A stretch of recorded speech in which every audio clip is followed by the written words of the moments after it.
Coach J.C. Hoyt's Cowgirls are dominating on the hardwood, climbing the rankings and making waves in the Big 12. The Cowboy wrestling squad is powering through conference matchups with their sights set on a title run.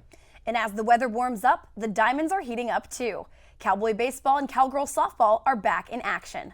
All this and more coming up on the Poke Report.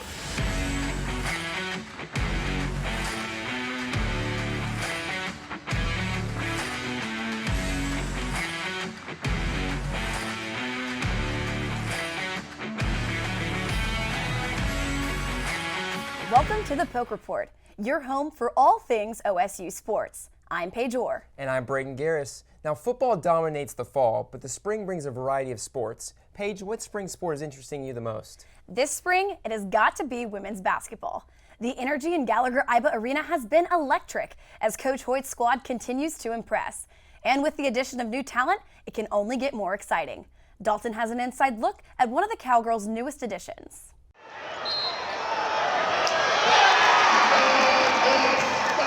Praise Egerevba, a redshirt sophomore from Germany, had a unique journey to get to Stillwater. She represented her country during her time in Europe, and a competition helped her transition to playing in America. I did play in the women's team, so I would have opponents that are bigger, taller than me. So that was kind of a good prep to coming here, because there are girls that are bigger and taller than me. So that was just a good prep. Every international player, when they come to the United States, needs help adjusting to a new environment.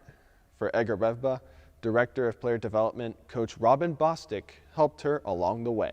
I was the one who was working with her, trying to get her visa, trying to get her admitted, making sure that she had completed all the steps that she needed to. But my first interaction when she first got to campus, it was over Christmas break. And so she didn't get here first semester, but she got here over Christmas break, and she just came in with a big, huge smile, and she was just super, super happy to be here. For her teammates, Egerevba is an inspiration to them on and off the court, including fifth-year forward Stacey Jones. She is, even though I'm older, she is still a great role model for me, just the way she carries herself, how positive she is, and how much she loves people. You're not going to find a mean bone in Praise's body.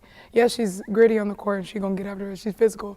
Egerevba's time at OSU has been life-changing and looks to continue to bring the energy on the floor.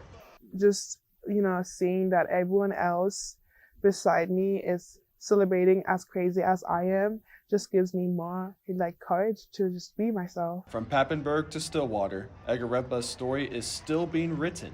But one thing is for sure, she will continue to be a light for the team, no matter the role. For the Poke Report, I'm Dalton Arredondo. Thank you, Dalton. Make sure to catch the next Cowgirls game on Sunday against Kansas. Now, crossing over to the men's side of things, the Cowboys hosted Iowa State last Tuesday. Paige, you were in Gallagher-Iba for all the action. How was it? Shocking, to say the least. The Cowboys came into this one looking like underdogs, trying to get back to 500, while the Cyclones were expecting a comfortable win. Here's how it all played out. Oklahoma State pulled off a stunning upset Tuesday night, knocking off number 9 Iowa State 74-68 in Stillwater. The Cowboys, who entered the game with a 500 record, were led by Abu Usman's game-high 25 points. Arturo Dean added 14 points and 7 steals, while Bryce Thompson chipped in 11 for Oklahoma State. The Cyclones struggled without their second leading scorer, Keyshawn Gilbert, who sat out with a muscle strain. Curtis Jones, the team's top scorer, was held to just 11 points. The Cowboys forced the Cyclones to turn the ball over 18 times. There's no business to have those turnovers. It's not just the people with the basketball, it's other guys out there. We need to screen, we need to cut, we need to move appropriately on penetration, and there's times we just freeze and leave guys on an island. Their guys help in and double the basketball or run at the ball, and guys aren't moving and wanting the basketball enough. That's something we've got to do a lot better job of because when you turn the ball over 18 times, again, credit to their defense, but that's beating yourself. Credit to them, but when you're the offensive team there, that's called beating yourself. Oklahoma State jumped out early, building a 40-26 halftime lead. The Cyclones made a push in the second half, cutting the deficit to just 5 points, but the Cowboys responded with a 7-0 run to regain control. The key moment came with under a minute left when Dean knocked down a clutch jumper as the shot clock expired to seal the victory. Iowa State's road struggles continue, now 5-5 away from Ames this season. This marks the Cowboys' first top 10 win in more than 3 years. Oklahoma State will look to build on this momentum when they visit Baylor on Saturday. Man, that looks like that was a fun game to cover. It was very exciting to watch play out. Basketball wasn't the only one facing a top 10 team last week. Cowboy wrestling was in Iowa City for a massive match against number 2 Iowa. Brock Mills has the rundown. The Oklahoma State Cowboys wrestling team has shown their dominance throughout the 2024-2025 season. The Cowboys have put together an incredible season, racking up 13 straight dual wins and establishing themselves once again as one of the top programs in the nation. The Pokes closed out their home schedule at Gallagher-Iba Arena with a dominant 36-3 win over the number 20 ranked Missouri Tigers. The following week, they continued their success on the road, taking down the number 16 ranked Little Rock Trojans 25-13. They bought in, they become leaders, and they've had a great season. So I mean, this group's going to be a group that's going to remember forever, and I'm just grateful for them. This season's success has brought Oklahoma State to become number 2 ranked overall. In his first season as OSU's head coach, David Taylor has led the Pokes to historic heights. I think Coach has done a good job just getting us prepared. Honestly, for the postseason, I think we're having more fun than we had all season right now, too, so that's definitely something exciting. After an outstanding season that saw Oklahoma State defeat 13 straight opponents, the Cowboys' impressive 13 dual win streak came to a close this past Sunday in Iowa. This year's historic rivalry featured a duel between the second and third ranked squads in the nation. The Cowboys and Hawkeyes went back and forth, but key matches went to Iowa, giving them the overall victory. Despite this setback, however, the Pokes remain one of the nation's top teams as they now shift their focus toward the postseason. Cowboy Wrestling looks to regroup and bounce back as they head to Tulsa for the Big 12 Wrestling Championship on Saturday, March 8th and Sunday, March 9th at the BOK Center. For the Poke Report, I'm Brock Mills. Thanks for that, Brock. That looked like another classic matchup between two of the best teams in wrestling. Stick around. From the diamond to the track, we've got your full spring sports lineup when the Poke Report returns. I want to show you something. This is the money we could save by switching from fresh packed California crushed tomatoes to concentrated tomato paste. I want to show you something, too. I got a new door. Go take a look at it.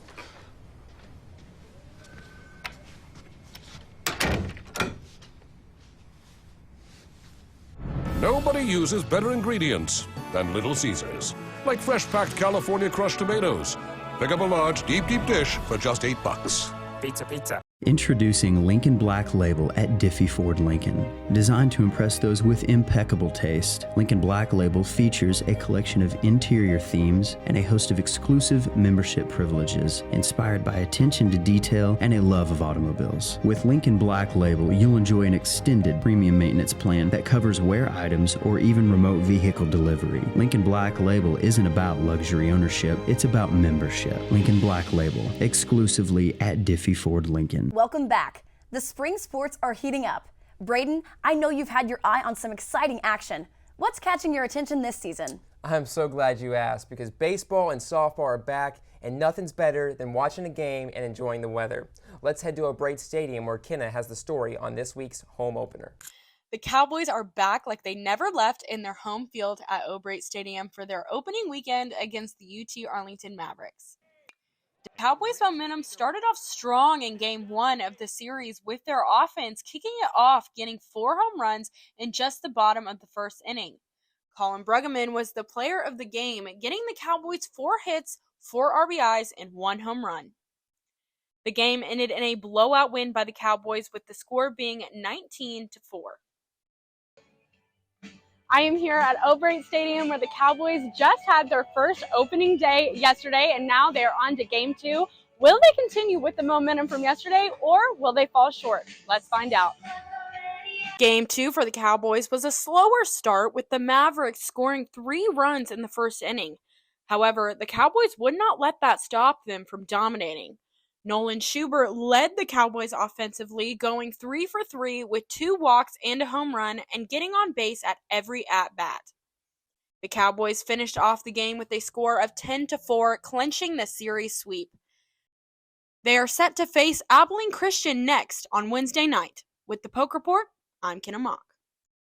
Thank you for that, Kenna. Let's hope they can keep this success up in Houston this weekend. And speaking of diamonds, the Cowgirls softball team is making their own waves. Our very own Annegret Aussie got to shoot around with Cowgirls center fielder Lexi McDonald to get to know her a little bit more. I'm here with OSU softball's Lexi McDonald, and today we're going to play a game of pig, see who wins, get to know Lexi a little bit more, talk a little bit about the expectations of the softball team. And yeah, since I'm on the basketball team, I will play the game with my left hand, so we'll see how it goes. So before we get started, you told me that you played a little bit of basketball before. How's your confidence going into the competition here? Honestly, I played a lot this summer, messing around at school, so really not that bad. Okay, But I'm really nervous at first, so that's okay. yeah, I'm a little nervous too, but I'll let you go first. So Okay. yeah.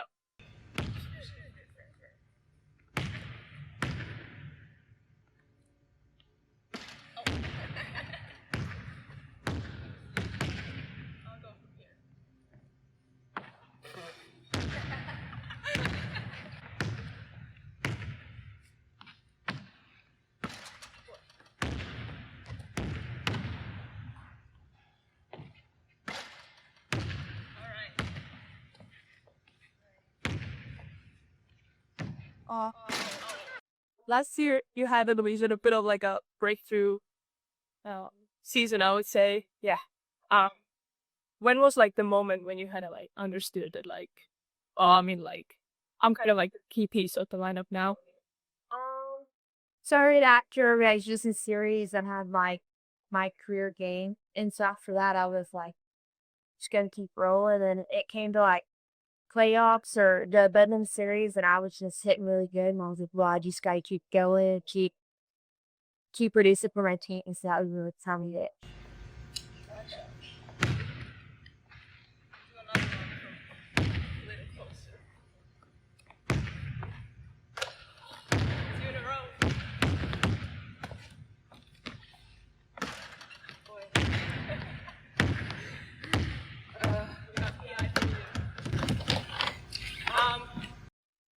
What's your pregame routine like? What? So I read a book, whole lunch and read a lot. Really just try to focus on that, and I really try to say times prayer and focus on my book, and then we go in and I do this key work, because I need this, see stuff like that for it.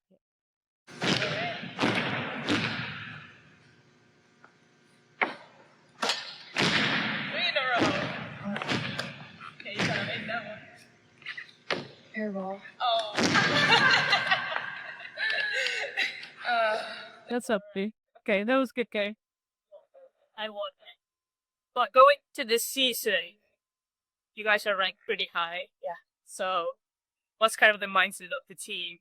Like, how are you guys? I would say this is one of the hardest you've ever worked, especially coming back in the spring, and so I think we're just gonna take what we've been doing and keep it building. We have really high expectations for this season, and I believe that we will be last season, and so I'm very confident for the season, and the expectation is to be that last year. So I think we're just gonna take all what we can get. Yeah, it gets it. And what's your own kind of like expectation for yourself, and like how have you like maybe improved on like what are they improving on the most this postseason or like off, I would say? I tend to fall I struggle with the mindset of like, oh, I gotta do more than I did last year. Or I came back and got more relaxed this week. Really, I just have played my goal is to glorify God in whatever I do. And if I suck, I suck. But if we're my God here, it also it's really good to comfort.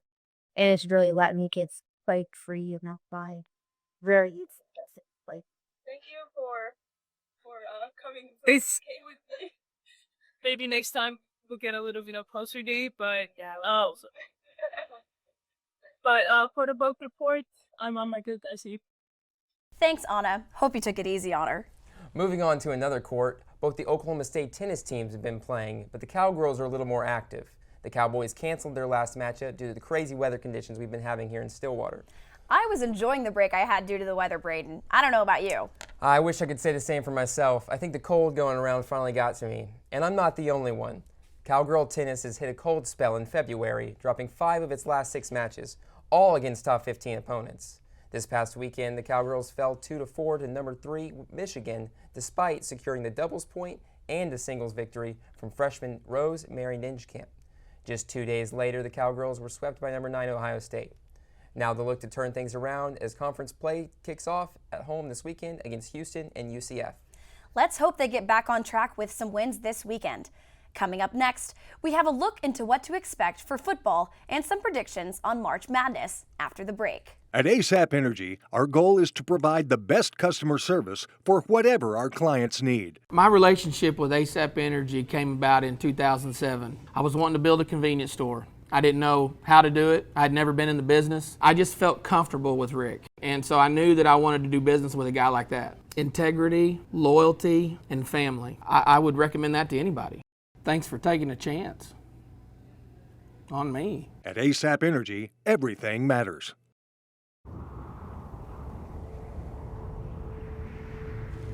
Where were you born? It's a question asked all the time. Because where you're from shapes who you are, inspires how you do things. And when that inspiration comes from a place this refreshing, this majestic, this, well, you get the idea. Coors Light, born in the Rockies. Welcome back to the Poke Report. Spring football is giving us our first glimpse of what's to come this fall. Garrett has the story from the Gridiron. In just a few short weeks, the Cowboys will start preparing for the 2025 football season. And for many fans, they're excited to not only see the new faces that take the field, but also the ones on the sidelines. After a lackluster 3-9 season for the Pokes, the Cowboys made big changes in their coaching staff with the firing of offensive coordinator Casey Dunn and defensive coordinator Brian Nardo.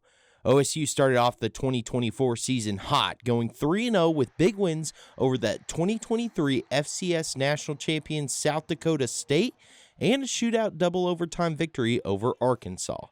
But unfortunately, Week 4 would start a 9-game losing streak, with all 9 being Big 12 conference games. These losses would put the Pokes below 500 and would end Oklahoma State's 18-year-long bowl streak and put them near the bottom of several statistical categories within the FBS rankings. Coach Mike Gundy says that last season showed that there was some changes that needed to be made for the Pokes to keep up with the evolution of college football. The season that we had last year is not going to sit well with me. You know, I've been fortunate enough to be the head coach here a long time, and we had a season that we didn't like. There's a tremendous amount of commitment in our organization, and it starts at the very top. And the one thing that I tried to accomplish in putting a staff together was a group of guys that had energy, passion, and could give us some diversity in dealing with players in the time of college football that we're dealing with now. Looking at the offensive side first, Gundy decided to have a former Poke lead the charge. Coach Doug Meacham stays in the Big 12 after coming from TCU and finds himself at his alma mater. Meacham returns to OSU for a 4th time after not only playing for the Pokes in the 1980s, but also as his time as a GA after his playing career and being a position coach from 2005 to 2012. Meacham has been dominant in his 7 years as a coordinator and found great success in his time at TCU. He was a finalist for the Broyles Award in 2014, which honors the top coordinator in the country. And the numbers speak for his nomination, as his offense has produced an average of 440 yards per game, with almost 270 of those yards coming from the air alone. Meacham said that his kind of player that fits his offense is not always about the numbers that they put up. Bottom line is you want bigger, faster, twitchier, and then at the same time you want guys that are smart and can learn football, that enjoy the process. You know, the stuff that's not measurable is what we have to do a good job of. Anybody can see measurables and 40s and all that stuff and how far they can jump and all that business. It's what's on the inside. Switching things over to the defensive side, Todd Grantham is a name that some Cowboy fans will be excited to see next to the roster. With almost 35 years of coaching experience, Grantham made a name for himself during his time as a coordinator at numerous SEC schools. Despite coming from the New Orleans Saints as a defensive line coach, Grantham's success goes back to his great D-lines as his teams led the nation in sacks in 2019 and 2020. But it doesn't just stop at the D-line, as he has had 4 defenses finish in the top 10 in 4 of the 12 seasons he has coached as an FBS coordinator. And he has also had his name in the discussion for top coordinator in the country with his 2017 season with the Florida Gators. Grantham says he is here to restore the standard that so many Cowboy fans have had for the OSU brand. From a fan's perspective, I understand the passion that they have and the desire they have to be successful. And really that's our job right now, is to work. So I would just say watch us work, and we're going to work to get better and improve and give the people of this community and this program something to be proud of. And it's not just the coordinators that are new, as many new names move into the West End Zone to help all 22 positions with the new system in place and get the Pokes back on track for the 2025 season. And while fans may be unfamiliar with the names of the players on the field or the coaches on the sideline, they can still expect to see the same orange brand as normal on display at Boone Pickens Stadium right behind me as the Cowboys open up the season against UT Martin in late August. For the Poke Report, I'm Garrett Dutton. Things are changing in football. Let's hope it's for the better. Thank you, Garrett. Now, Paige, while I was enjoying our first great weekend of baseball, I spotted some stars putting in work on the track. How's our track and field doing? Track looks to prepare for the Big 12 championship for the indoor track and field. This past week, they went to the Arkansas qualifier in Fayetteville. Heading into the qualifier, they made a statement right from the start. In the distance medley relay, they posted a blistering time of 9:16.24, the second fastest mark in NCAA indoor track and field history. Laban Kipkemboy shattered the Arkansas qualifier meet record in the mile, crossing the finish line in 3:53, a full second faster than his personal best. On the women's side, Jenna Mickens-Malik impressed in the 400 meters, clocking in at 54.55 seconds. The 5th fastest time in program history. Meanwhile, Katie Chapman etched her name into OSU history, tying for 3rd all-time in the 60-meter hurdles with a time of 8.66 seconds. Turning to the field events, Zach Robbins delivered a personal best performance in the weight throw, finishing 2nd with a mark of 19.18 meters, the 3rd best in program history. In the men's high jump, Cade Benjamin cleared 2.06 meters to secure a 3rd place finish, while Kylie Mixon impressed on the women's side, earning 2nd place with a 1.68 meter jump. With Oklahoma State's impressive performance this past week, the team rose 17 spots and are now ranked 14th in the nation. Thank you for that, Paige. Now, as we step into March, you know what that means. Things are about to get a little crazy. That's right, we're talking March Madness, and this year we've got a team that can make some noise. The Cowgirls are ranked 21st in the nation and have a real shot at hosting a playoff game or two. A strong showing in the Big 12 tournament could bump them up to a top 4 seed, giving them a prime opportunity to host. How do you think things could play out, Paige? Braden, you're absolutely right about the Cowgirls' potential. When we look at the tournament landscape, it's fascinating how the head-to-head matchups are shaping the field. Notre Dame has the strongest case among top contenders with that impressive 3-0 record against USC, Texas, and UConn, all teams competing for the top seeds. Despite their 3rd loss, the Irish should maintain their position as a 1 seed in the Spokane region. The committee initially placed Texas ahead of Notre Dame, but that was before the Irish collected all 3 signature wins. Meanwhile, South Carolina continues to dominate as the top overall seed, with UCLA also looking strong in the Spokane region. Our Cowgirls at Oklahoma State aren't far behind as a 7 seed in Baton Rouge, where they'd face Nebraska, one of the last 4 byes. A deep Big 12 tournament run could significantly improve their position, especially teams like Iowa State and Washington barely hanging on as a part of the last 4 in. The bubble is extremely tight this year, with Princeton and South Florida just missing the cut currently. Thursday's reveal will tell us a lot about where everyone stands. That's all for this edition of the Poke Report. Remember to check the website for the latest updates on all things OSU athletics. For the Poke Report, I'm Braden Garris. And I'm Paige Orr. Thanks for watching. Go Pokes!